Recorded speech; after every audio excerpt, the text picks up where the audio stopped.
नाही, तसा विचार केला तर कालवडीच परवडतात. कारण कसं आहे, आता सध्या मागच्या 2-3 वर्षा पाठीमाग कोरोना लॉकडाऊनची परिस्थिती होती.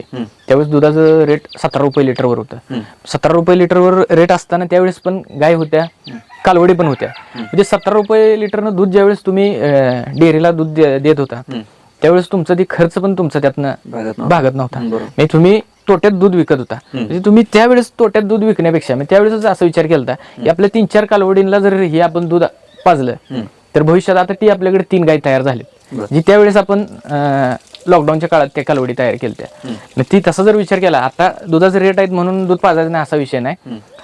तसं जर त्यांचा दुधाचा आणि टोटल त्यांचा खर्चाचा हिशोब काढला, फक्त व्यवस्थित संगोपन असलं तर जास्त काही खर्च येत नाही. 60-70 हजार रुपये, जास्तीत जास्त 70 हजार रुपये खर्च येतो गाय होईपर्यंत. आणि ती गाय झाल्यावर म्हणजे पहिल्या व्यताला तिची किंमत साधारण 1.25 लाखापासून पुढे किंमत होती. म्हणजे जशी क्वालिटी असेल, जशी